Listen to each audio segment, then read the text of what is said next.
오늘 보실 하나님의 말씀은 레위기 11장 44절에서 45절 말씀과 요한복음 17장 17절에서 19절 말씀이 되겠습니다. 주보에 성경 말씀을 실어놨습니다. 레위기 11장 44절 45절 말씀 같이 교독하시고 이어서 요한복음 17장 17절에서 19절 말씀 저와 여러분이 교독하시겠습니다. 나는 여호와 너희 하나님이라. 내가 거룩하니 너희도 몸을 구별하여 거룩하게 하고 땅에 기는 길짐승으로 말미암아 스스로 더럽히지 말라.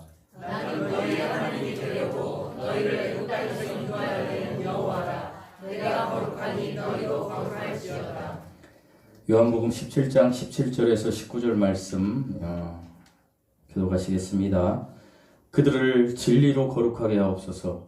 아버지의 말씀은 진리니이다. 아버지가 세상에 보내신 것 같이 나도 그들을 세상에 보내었고. 다 함께 읽으시겠습니다. 또 그들을 위하여 내가 나를 거룩하게 하오니 이는 그들로 말미암아. 아멘. 잠시 기도하시겠습니다. 하늘 영광 버리시고 이 땅에 우리를 구원하시기 위하여 오신 사랑의 예수님, 오늘도 저희들을 이렇게 예배자의 자리에 서게 하시니 감사드립니다. 아버지 하나님, 예배 드리는 모든 심령 속에 우리 하나님 함께 하시사 하나님이여 세상에서 묶였던 것들이 풀리는 시간이 되게 하시고 특별히 우리 하나님께만 영광 돌리는 시간 되게 하여 주시옵소서. 하나님, 특별히 하나님께서 우리에게 말씀하신 겸손과 여호와를 경외함의 보상은 재물과 영광과 생명이라고 말씀하셨습니다.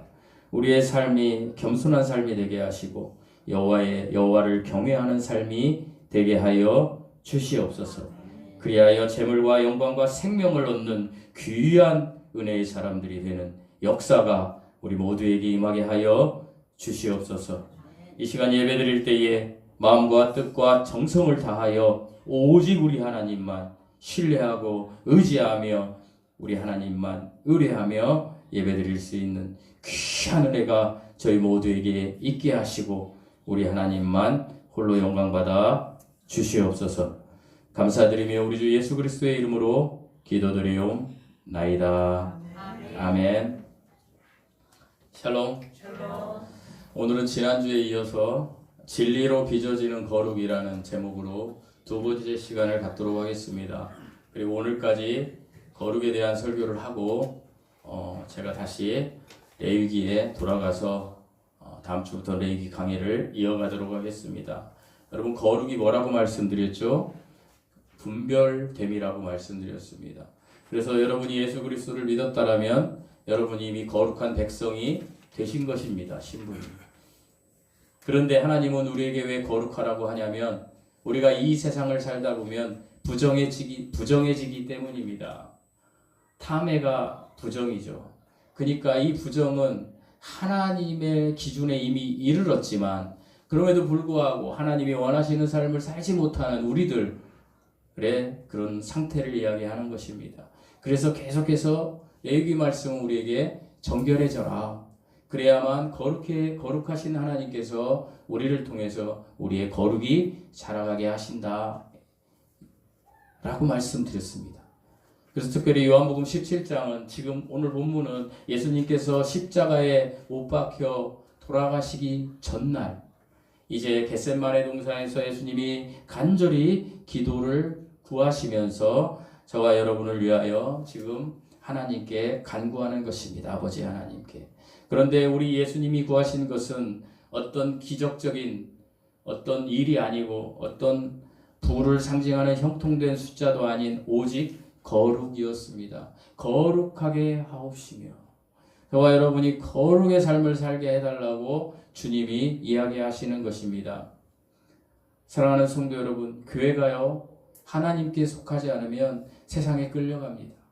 저와 여러분이 말씀과 기도에 균형 잡힌 그 식단에 영적인 식단의 삶을 살지 않으면 세상에 끌려갑니다. 지난 한 주간 얼마나 하나님께 끌려간 삶을 사셨습니까? 아니면 세상에 끌려간 삶을 살았습니까? 하나님께 속해졌다는 것은 다시 한번 말씀드리지만 거룩해졌다는 것입니다. 신분이. 다른 말로 말씀드리면 죄사함을 받은 존재가 되었다는 것입니다. 왜냐하면 죄란 하나님의 거룩한 수준에 이르지 못한 것이기 때문에 거룩한 자가 되었다라는 것은 죄사함을 받은 자가 되었다라는 것입니다. 여러분이 예수 그리스도를 믿는 순간에 그 믿음이 실제가 될 때에 저와 여러분이 죄사함을 받은 것입니다. 그 죄사함을 통해서 우리의 신분은 거룩한 백성이 된 것입니다. 그것을 베드로전서 2장 9절에서 너희는 택하신 족속이요 왕같은 제사장들이요 거룩한 나라요 그의 소유된 백성이니 이는 너희를 어두운 데서 불러내어 그의 기이한 빛에 들어가게 하신 이의 아름다운 덕을 선포하게 하려 함이라. 저와 여러분이 이제 거룩한 백성이 되었다라면 이 세상에서 삶을 살아갈 때 예수 그리스도의 아름다운 덕을 선포하는 삶을 살아가야 한다라는 것입니다. 거룩은 우리를 하나님의 성품으로 닮아가는 그 여정으로 이끌어갑니다. 주님께서 지금 오늘 본문 말씀에서 아버지의 말씀은 진리니이다 라고 할 때에 그렇게 고백하셨을 때 이 진리는 단순히 옳고 그름을 가르는 기준을 훨씬 더 넘어서 하나님의 신실하심과 변치 않으심을 포함하고 있는 것입니다. 또한 하나님을 향한 그 열정적인 갈망이 깊어질수록 세상의 유혹은 힘을 잃게 된다는 것입니다. 여러분이 예수 그리스도를 믿어서 성도가 되고 그리스도인이 되었다면 세상에 대한 열망이 점점점 식어져야 한다는 것입니다. 이제 진리로 빚어지는 거룩을 세 가지 대지로 살펴보겠습니다. 진리는 뭐라고 말씀드렸습니까? 말씀과 똑같다라고 그랬습니다. 그러니까 진리로 빚어지는 거룩함이라는 말은 다른 말로 말씀드리면 말씀으로 빚어지는 거룩함이라고 이야기할 수도 있습니다.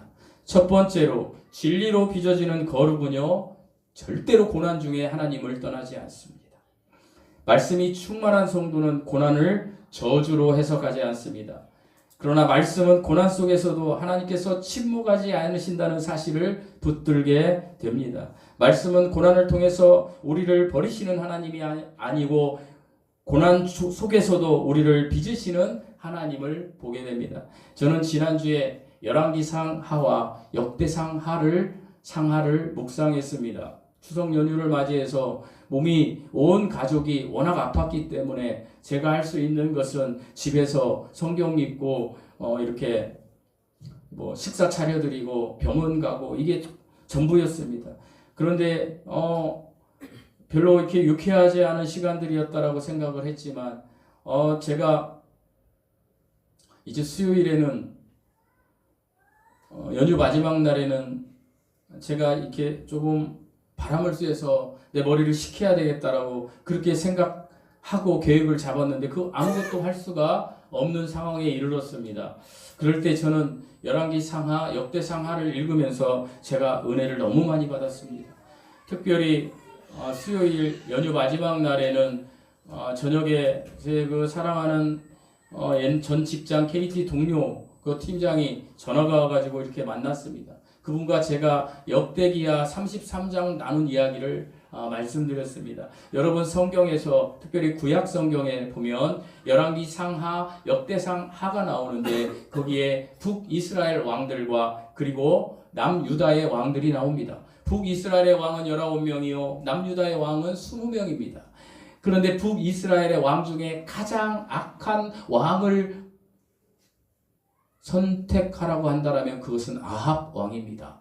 이세벨의 남편 아합 왕, 엘리야 시대 때 그 위대한 엘리야가 있었음에도 불구하고 가장 악한 왕은 아합이었다라고 하나님이 이야기하십니다. 물론 아합을 제외한 18명의 왕도 악한 왕이었습니다. 그러나 가장 악한 왕은 아합이다라고 하나님이 이야기하셨습니다. 그런데 남유다에 가면 가장 악한 왕, 아합보다 더 악한 왕은 므낫세이다라고 이야기합니다. 므낫세는 히스기야가 병들어서 이제 하나님 앞에 간절히 기도를 함으로 하나님이 14년의 생명을 연장시켜 줍니다. 그런데 이 히스기야가 하나님이 연장해준 생명 연수의 2년 차가 흘러가던 그 해에 아들을 하나 낳습니다. 그 아들이 므낫세입니다. 그러니까 이 므낫세가 왕에 오를 때는 12살이었습니다.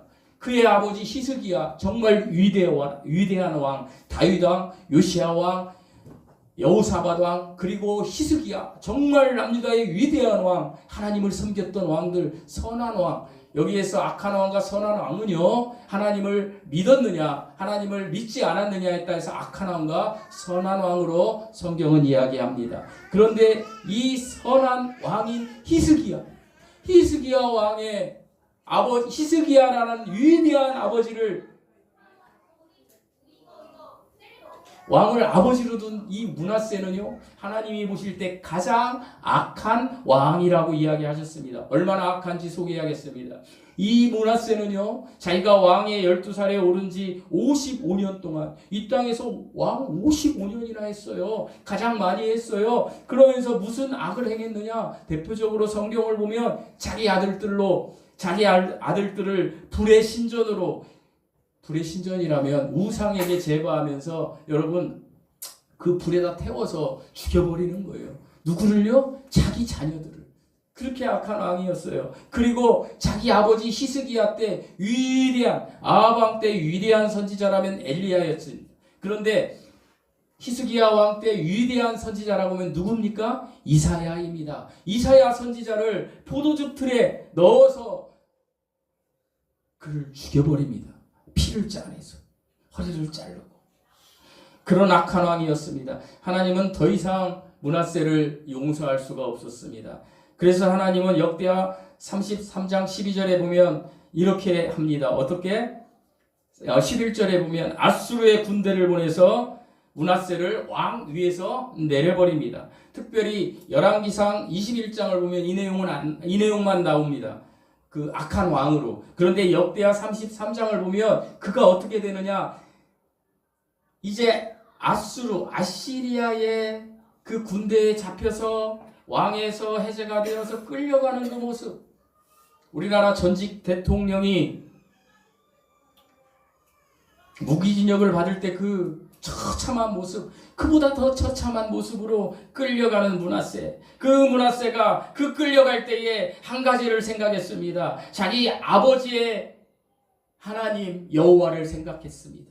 열왕기상 23장에는 안 나오는데 역대하 33장 12절을 보면 이렇게 나옵니다. 그가 고난을 당하여 그의 하나님 여호와께 구하고 그의 조상들의 하나님 앞에 크게 겸손하여 기도하였으므로 하나님이 그의 기도를 들으시며 그의 간구를 들으시사 그가 예루살렘에 돌아와서 왕위에 앉게 하심에 므낫세가 그제서야 여호와께서 하나님이신 줄을 알더라.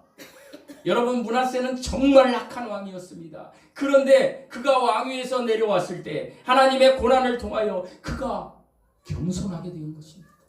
저와 여러분이 그리스도인이 되었다면 우리의 지금까지 삶이 어떤 삶을 살았든지 간에 우리는 지금부터 겸손하게 되면 됩니다. 겸손하게, 하나님 앞에 크게 겸손하게 어떻게? 기도하였으므로. 여러분, 지난주에 얼마나 기도하셨습니까?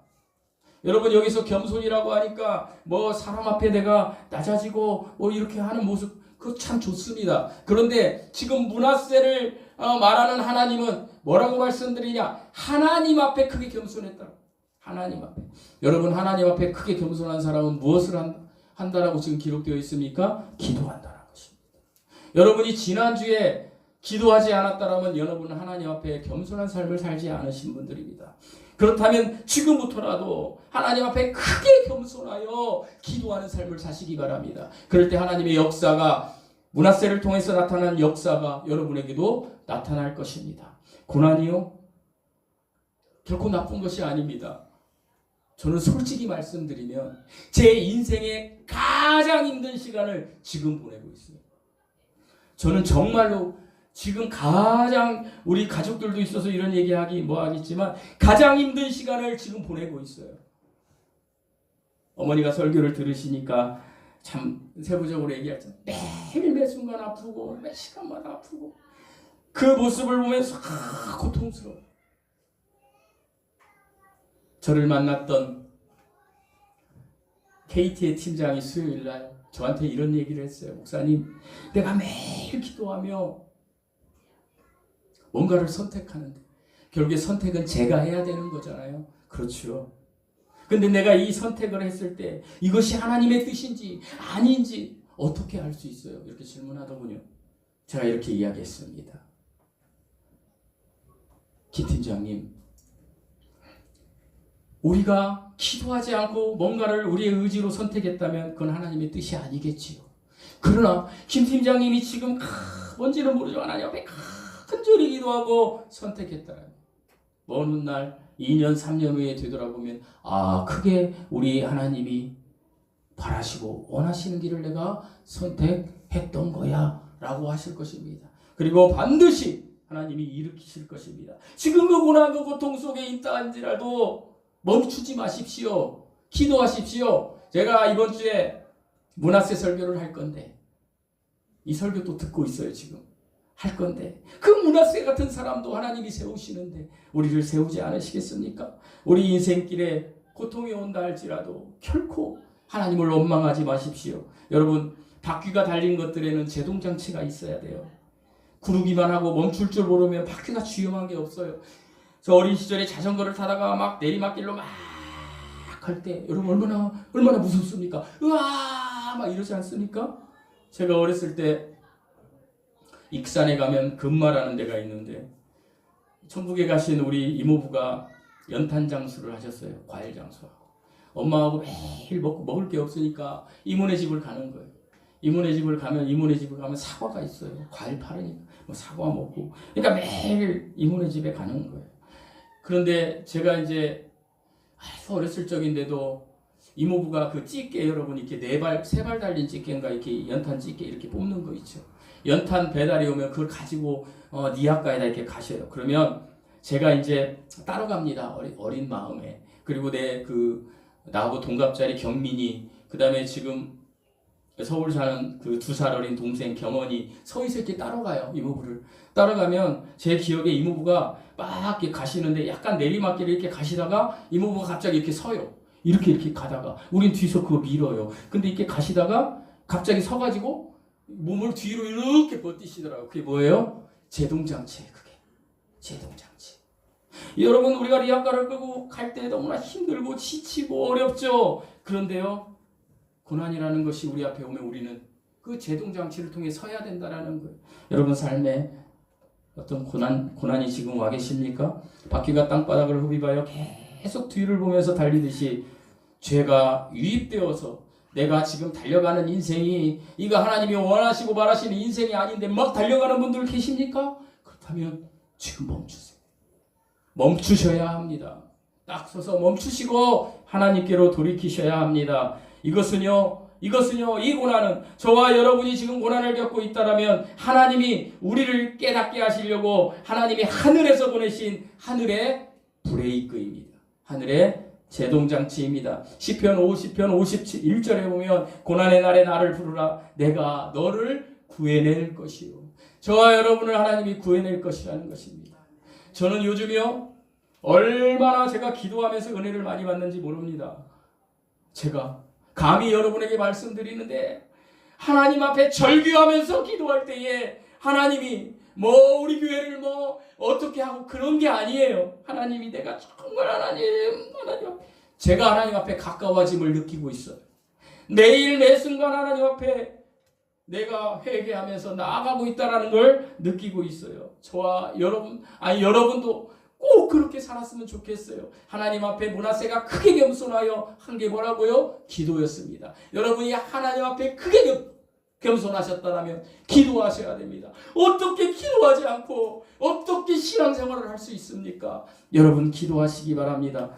하나님은 결탄코 우리를 버리지 않으십니다. 역대하 33장 16절에서 18절을 보면 여호와의 제단을 므낫세가 이제 하나님으로부터 용서를 받고 어떻게 여호와의 제단을 보수하고 화목제와 감사제를 그 제단 위에 드리고 유다를 명령하여 이스라엘 하나님 여호와를 섬기라 하며 백성이 그의 하나님 여호와께만 제사를 드렸더라.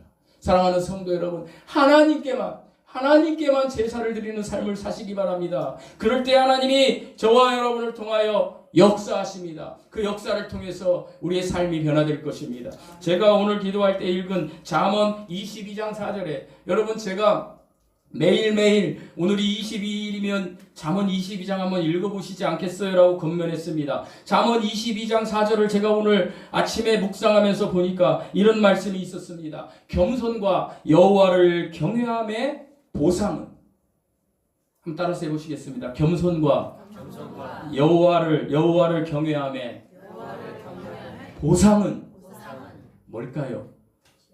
재물과, 따라서 해보세요. 재물과 영광과 생명이니라. 여러분 겸손하시고요. 하나님과 사람 앞에 겸손하시고요. 특별히 저 같은 사람들 요즘 기도하는 게 한 가지 있어요. 하나님 내 이 말투 좀 고쳐주세요. 말투 좀 잘 안 되는데 이게 말투 좀 고쳐주세요. 이동훈 목사님처럼 하나님 이게 좀 이렇게 좀 내려가면 안 될까요? 제가 옛날에 형제 침례교회 다닐 때 경찰 집사님이 한 분 계셨는데 성경을 읽다가 이제 제가 읽는 걸 들으신 것 같아요. 근데 이제 이렇게 교도가시잖아요. 청중석에서 이제 예를 들어서 여호와는 나의 목자시니 내게 부족함이 없으리로다. 이렇게 읽잖아요. 저한테 전 처음 들었어요. 목소리 너무 좋다고. 나중에 저는 그때 집사였어요. 나중에 뭐 이렇게 하면 잘할 것 같다고 그 생각이 들더군요. 요즘 말투를 하나님. 근데 제가 어느 순간 우리 제가 존경하는 지구촌교회 이동훈 목사님처럼 하게 됐으면 좋겠는데 뭐 그게 또 흉내도 많이 내더라. 제가 보니까 조용기 목사님의 제자들은 조용기 목사님 스타일로 하고요. 이동훈 목사님 제자들은 이동훈 목사님 스타일로 다 그렇더군요. 김홍동 목사님 또 제자들은 그렇게 하고 제가 하나님 저 이동훈 목사님처럼 하면 안 돼요? 아니 잘 안 돼요. 이 성향이 참 부드러우시잖아요. 하나님께서 세상을 이처럼 사랑하사 뭐 이렇게 하시잖아요. 흉내라도 내고 싶은데 안 되는 거 이게. 그래서 제가 이제 요즘 그런 이렇게 고백을 많이 해요. 언젠가 하나님이 해주시겠죠. 여러분 우리가 삶을 살아가면서 하나씩 저와 여러분이 나의 부족함을 개선했으면 좋겠어요. 지금 부족한 부분들을 하나님 앞에 크게 겸손하여 나가서 개선했으면 좋겠어요. 우리에게 지금 고난이 밀려왔다라면 그 고난에 맞서서 하나님이 나에게 크신 복을 주시기 위한 것이다 이렇게 생각하시면서 지나가신 인생 되시기 바랍니다. 둘째로 진리로 빚어진 거룩은요 관계의 회복으로 증명됩니다. 여러분 관계의 회복하니까 생각나시죠? 여러분 예수 그리스도 하나님께서 예수 그리스도의 그 믿음 우리가 믿음을 선물로 받으면 우리가 관계가 회복돼요. 거룩한 백성이 된 거예요. 그러니까 이것이요 굉장히 중요한 거예요. 제가 예수님을 만나고 나서 하나님을 인격적으로 만나야 됩니다라는 얘기를 많이 써요. 근데 우리 사모가 그러더군요. 하나님을 인격적으로 만난다는 말이 다른 사람한테는 어려우니까 좀 설명을 하든지 써. 내가 언젠가 그 설교를 할게요. 오늘 여러분이 시간을 주시면 내가 하겠지만 제가 지금 시간이 없으니까 여러분 하나님을 인격적으로 만날 때 내 관계가 회복되는 거예요. 내가 하나님을 인격적으로 만났다는 걸 어떻게 알 수 있나요? 본인들만 알아요. 찬양하다가 말씀 듣다가 기도하다가 내가 하나님을 인격적으로 만나는 게 있다니까요. 내가 죄인임에 내가 하나님의 말씀을 듣다가 내가 죄인이구나. 내가 지옥갈자구나 라는 걸 깨닫고 그 다음에 예수 그리스도의 복음이 쫙 나를 구원해 주실 분이 이분이구나 할 때 확 돌아와. 내 인격을 가지고 있는 지성이, 내 생각, 내 감정, 내 의지가 확 뒤집어져 버려요. 이게 하나님을 만난 거예요. 이게 관계 회복이 되는 거예요. 근데 이게 하나님을 인격적으로 만나는 게 되게 쉬운데 되게 어려워요. 왜 되게 어렵냐? 이렇게 만나지 못한 사람들이 너무 많다는 거예요. 다시 말씀드립니다. 하나님을 인격적으로 만나지 못하면 지옥에 갑니다. 가짜예요. 제가 왜 이렇게 얘기하느냐? 반드시 하나님을 인격적으로 만나야 된다. 저는 지난 금요일 날 3명의 박 씨의 사연을 들었습니다. 첫 번째 박 씨는 저와 여러분이 개척했을 때 순창의 복흥 침례교회 개척했던 수련회 가신 분들 여기 계시죠. 거기에서 2명밖에 안 됐던 그 교회에 개척을 하면서 복흥 침례교회 30-40명의 학생들을 부흥시켰습니다. 그때 우리 삼촌은 지난해 천국 가신 의사 삼촌은 보건소장이었고 저는 대학생이었습니다. 대학생 때에 그 친구들이 얼마나 막 대단히 열정적으로 했는지 지금 우리 성도들의 모습과는 비교도 안 돼요. 얼마나 열정적이었는지 그 중1, 중2 애들이 막 새벽 기도 나오고 주야 울고 산기도 가고 저랑. 물론 그때 저는 하나님을 만나지 못한 자였어요. 얼마든지 그렇게 할 수 있어요. 그런데 제가 하나님을 만나고 나서 그들 중에 예수님을 믿는 자들이 얼마나 있는지 보니까 2명밖에 없어요. 나머지는 다 세상에 나가 있어요. 지난주 금요일에 그 중에 한 명한테 전화를 했습니다. 경기도 광주에 살아요. 56살. 예수님 안 믿어요. 교회도 안 다녀요. 제가 왜 이렇게 얘기하는지 잘 들어보세요. 전화를 했어요. 왜 전화를 했냐? 제가 저희 직원이 사다리에서 떨어져서 발꿈치 뼈가 다 일그러진 거예요. 그래서 수유리에 대한병원을 내가 이제 찾아가서 해결을 하려고 가는 중에 한 1시간이 걸려서 갑자기 제 마음에 이 친구가 전화를 해야 돼. 전화했어요. 상일아 잘 있었어? 설 연휴 잘 보냈니? 이렇게 하다가 막 얘기하다가 제가 이제 꺼내기 시작한 거죠. 상일아 예수님 믿어야 돼. 예수님 믿어야 돼. 형 알잖아 나 그때 중학교 때 형 따라서 열심히 했잖아. 그리고 형 내가 5년 여기 와 서울에 와서 5년 동안 주수일 장로님 거기에서 열심히 5년을 했어. 형 얼마나 열심히 했는데. 제가 물어봤어요. 지금은 네 마음에 하나님이 있니? 없어요. 너는 그때는 하나님을 만났다고 네가 생각했니? 모르겠어요. 제가 여러분은 이 교회에 못 나올까 봐 그렇게 얘기를 정말 리얼하게 못하지만 그 친구에게는 하는 거예요. 제가 너무 마음이 아프니까. 너 지옥 간다. 너는 하나님을 만난 게 아니야. 상이라 지옥 간다니까. 너는 하나님을 인격적으로 만나야 되는데 어떻게 하니? 형 내가 형 교회 가고 싶어도 경광주에서 여기 40분이 오잖아.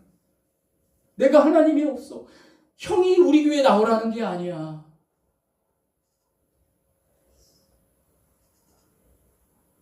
그렇게 애절하게 하는데 돌아온 답이 뭔지 아세요?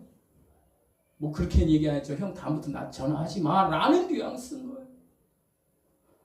그리고 제가 병원에 갔습니다.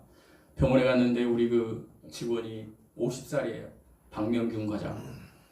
그래 갔는데 고모가 와 있더군요. 80대신. 어머니 아버지는 안 계시고 고모가 병간호를 하는 거예요. 근데 이 고모님이 이제 얘기하는 게 회사에서 왔다 그러니까 뭐 우리 조카가 나중에 후유증 있으면 어떻게 해줘? 어떻게 막 해서 아니 회사에서 이렇게 저기 병원비랑 다 해드릴게요. 이렇게 얘기를 하는데 가만 얘기하는 걸 보니까 왠지 예수님의 냄새가 나는 거예요. 제가 혹시 신앙생활 하세요? 그랬더니 예. 연세가 있으니까 제가 권사님이세요? 예. 그래서 제가 이렇게 얘기했어요. 저 목사예요. 너무 놀라시는 거예요. 회사 이사로 오면 뭐 목사라고 하니까 그 직원도 내가 목사인지 몰라요. 그날 처음 아는 거예요. 얼마 온 지 안 된 직원이에요. 제가 수원에서 목회를 하는데 그랬더니 이분이 너무 좋아하는 거예요. 목사님이라고 해야 되나요? 이사님이라고 해야 되나요? 그래서 회사로 왔으니까 그냥 이사라고 하세요.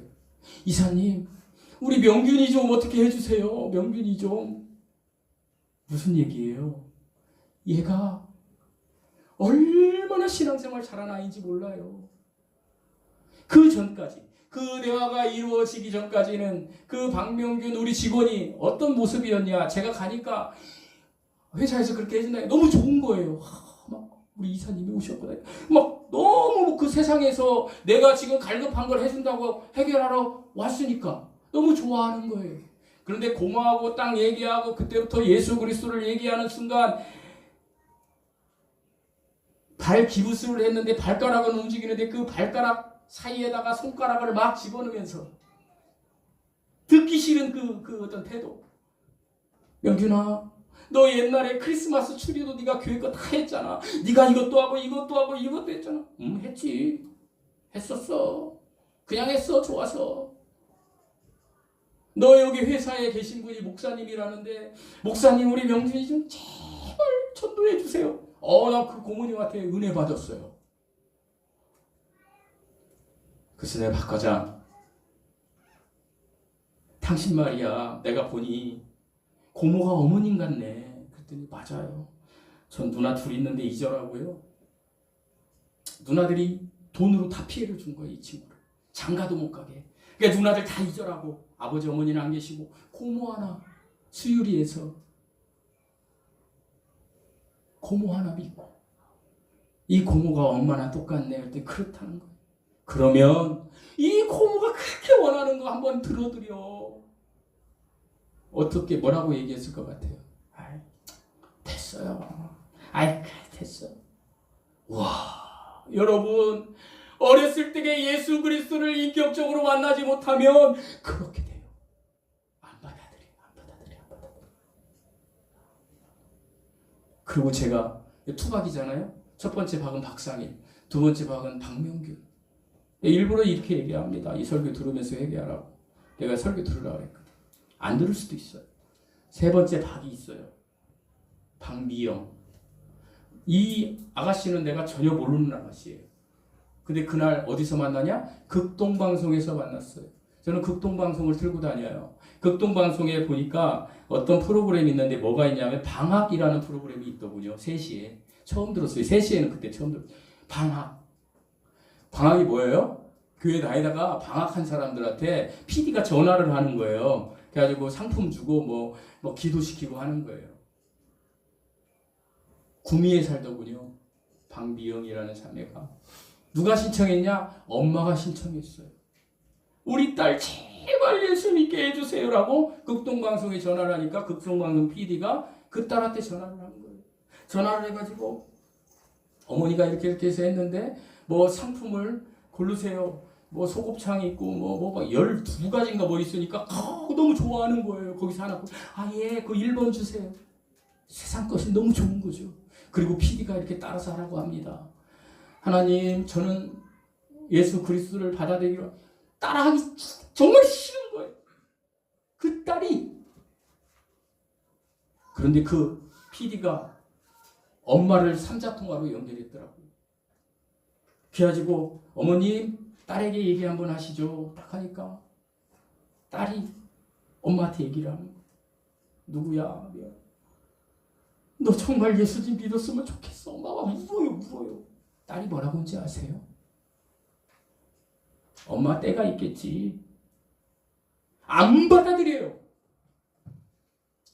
절대 안 받아들여요. 울고 싶었어요. PD가 마지막에 이렇게 얘기하더군요. 그 진행하는 아나운서가. 방학 쭉 여러 사람이 나오는데 내가 예수님을 믿고 있다고 그러면 천국 간다고 맞다. 그러나 예수님을 믿는 사람은 반드시 예배당에 갈 수밖에 없다. 어떤 예배당이나. 방학이 어디 있느냐. 여기 전화하신 분들 전부 가까운 지역 교회에 가서 신앙생활을 해라. 제가 이 얘기를 집에 와서 했어요. 저희 사모가 뭐라고 했는지 아세요? 예수 믿으면 천국 가는 거 맞잖아. 맞아요. 근데 저는 PD가 한 얘기가 맞다고 봐요. 여러분 집에서 여러분 잘 생각해 보세요. 설 연휴에 나는 예수 믿는 자야. 여러분 성경 얼마나 읽고 하나님 얼마나 찬양하고 얼마나 했습니까? 지금은 어거지라도 이렇게 잡혀 있어서 하나님의 말씀을 나누고 있지만 여러분 얼마나 했는지 한번 생각해 보세요. 양심 열고. 제 양심 열고 생각해 보면 제가 열왕기 상하 역대 상하를 묵상했습니다. 하지만 그 수많은 시간 중에 조그마한 일부일 뿐이에요. 우리는 안 돼요. 우리는 내버려두면 거룩으로 자라갈 수 없는 존재예요. 사랑하는 성도 여러분, 제가 누차 얘기했지만 예수 그리스도를 인격적으로 만난 사건이 있으면 관계가 회복된 것입니다. 그런데 그것이 가짜이면 얼마나 무서운지 아십니까? 얼마나 무서운지, 얼마나 큰 위험인지 그 사실을 느껴야 합니다. 그리고 내 주위에 사랑하는 사람들 중에 예수 그리스도를 믿지 않은 사람들 있다면 우리 목숨 걸어야 돼요, 여러분. 하고 있을 때가 아니에요.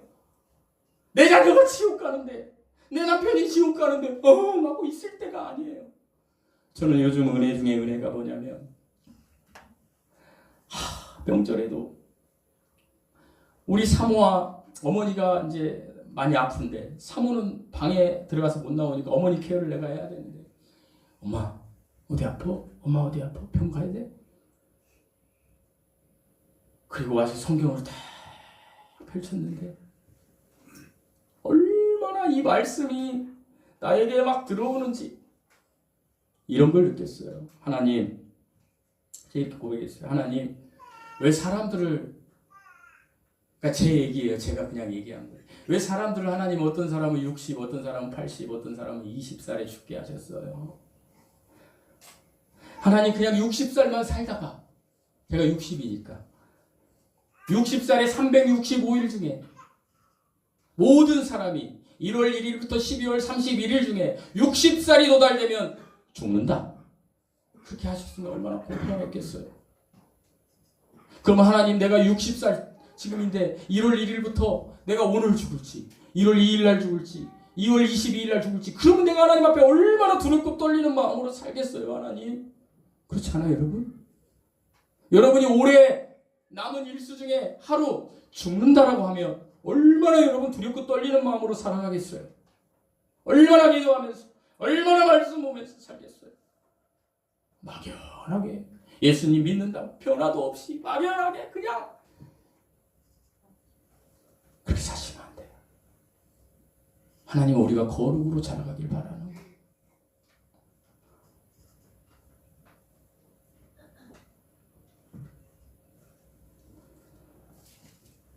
매일 매순간 하나님을 의식하십시오.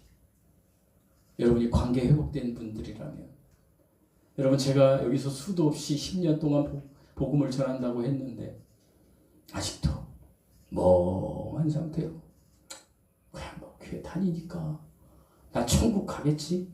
No! 못 가요. 못 가요. 어떻게 알아요? 내가 하나님의 자녀가 됐다면 하나님의 자녀답게 살으려는 노력이 있어야 되는 거예요. 생각이 있어야 되는 거예요. 그게 열매예요. 그 열매가 없는 건 가짜예요. 여러분 우리가 신앙생활하면 별의별 사람 다 있습니다.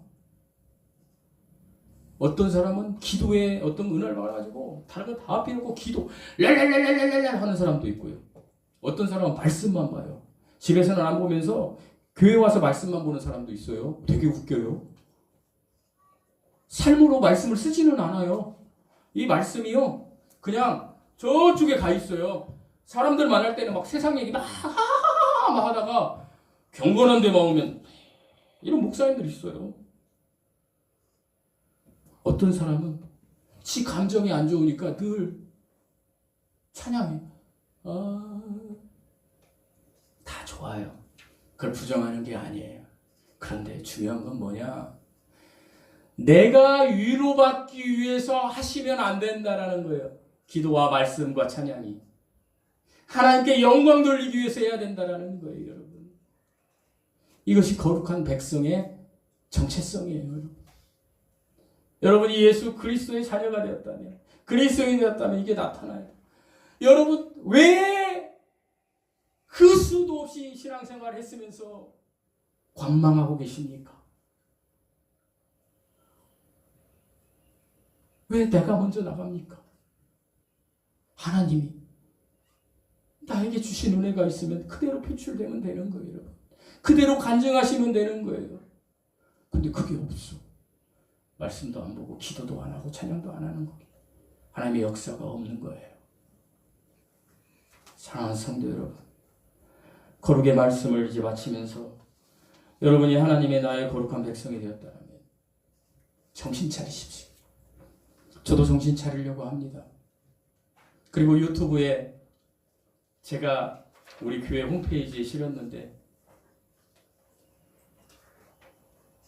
그 간증 한번 보십시오. 저 회개 많이 했습니다. 그래서 제 회개의 글이 뭐냐? 오늘 주보 4번째가 제 고백입니다. 저와 여러분이, 제가 설교 시간이니까 이렇게 여러분을 위해서 호소하지만 저도 부족한 자입니다. 연약한 자입니다. 잘 안 되는 자입니다. 여러분, 말로만 하지 말고 사랑으로 상처를 감아주고 감싸주고 보듬어주고 안아주는 공동체가 되었으면 좋겠습니다. 왜 이런 말을 할 때는 아멘 안 하십니까? 하기가 두렵습니까? 언제까지 이렇게 그냥 받아먹기만 하려고 합니까? 제가 누구를 칭찬하는 것이 아니라 이 간증을 듣고 생각을 해봤습니다. 여러분, 제가 이렇게 목회를 하다 보니 여러분 다 각자를 다 보고 있어요. 모니터를 하는 게 아니라 영적 상태가 어느 정도겠구나 알아요. 여러분이 목사가 되면 알 수 있어요. 리더가 되면. 저는 한 가지 감사한 일이 생각이 났어요. 그 간증을 듣고, 그 목사님의 간증을 듣고, 어떤 일, 나도 그 길을 가야 되겠다. 어떤 간증이냐? 이것만 하고 말씀 마치겠습니다. 우리에게 있어요. 우리 교회에 있는 거예요. 앞으로 우리 교회는 우리 교회 성도들을 케어하는, 상처를 보듬는 일에 같이 갔으면 좋겠어요. 여러분, 제가 올해 들어와서 이렇게 사역을 하면서 여러 가지 일로 함께 하지도 못하고 나누지도 못하고 이런 것들이 있지만 너무 좋은 걸 봤기 때문에 말씀드립니다. 우리 교회는요, 아이들이 많아요. 앞으로 태어날 아이들도 있고 많아요. 그러니까 어른들이 다 이렇게 그 아이들이 크게 희생을 해야 돼. 단 한 명도, 특히 사역자, 저를 비롯해서 아이들의 콧물과 눈물을 닦아주면서 그 아이들과 이렇게 가는 사람을 내가 못 봤어요. 예전 사역자도 그렇고 다 좋은 옷 입고 빼꾸도 신고 그냥 하고 경건한 척 하는 거지, 정말로 그 아이들의 콧물을 닦아주고 그런 사람 못 봤어요. 그런데 올해 새로 부임하신 김경순 간사님이 저 방에서 그 아이들과 같이 밥 먹어주고 닦아주고 얼마나 더럽습니까? 아니, 더러운 게 아니라 얼마나 어지럽힙니까? 특히 말 제일 잘하는 우리 큰 손주부터 해가지고 막 반찬 막 같이 먹어주고 닦아주고, 제가 그 생각이 났어요. 설교 준비하다. 우리 모두가 그렇게 돼야 됩니다. 여러분이 거룩한 백성이 되었다면 낮아져서 그렇게 해야 돼요. 에헴 하고 그냥 존경받으려고 회개했어요. 그래서 목사의 자리는 외롭더군요. 성도들이 저한테 말을 잘 안 걸어줘요. 제가 회개했어요. 내가 겸손하지 않았기 때문에 그렇구나. 회개했어요. 여러분, 우리 교회 어린 아이들부터 아기부터 여러분이 다가가시고 정말 우리 교회가 교제가 넘치는, 여러분 어떤 친지 가족 설 연휴를 많이 있었지만 그분들보다도 우리 교회 식구끼리 으쌰으쌰 뭉쳐서 어려운 일 있으면 돕고 올려주고 그런 공동체가 되었으면 좋겠습니다. 그 길에 제가 먼저 나가겠습니다. 여러분 우리 함께 보듬어주고 상처를 안아주고 여러분 교제 가운데 힘든 일 있으면 우리 사역자들한테 얘기도 하시고 그렇게 해서 우리 교회 공동체가 정말 작지만 엄청나게 강한 공동체. 그래서 이 교회 한번 가고 싶네. 그런 공동체를 한번 만들어 봅시다. 남일이다 하고 이렇게 방관하지 말아요. 그 은혜가 여러분에게 임하기를 축원드립니다. 기도하시겠습니다. 하나님 아버지 감사합니다. 하나님 모든 것은 하나님의 은혜입니다. 이 은혜 속에서 늘 회개하며 하나님께로 아버지 하나님 걸어가려는 방향을 바꾸는 그 간절함과 그 애절함이 우리에게 임하게 하여 주시옵소서. 이제는 우리 주 예수 그리스도의 은혜와 하나님의 사랑과 성령의 교통하심 사랑하는 모든 형제자매들 위해 지금부터 영원토록 우리 주님 함께 하시기를 우리 주 예수 그리스도의 이름으로 축복드리고 기도드리옵나이다. 아멘.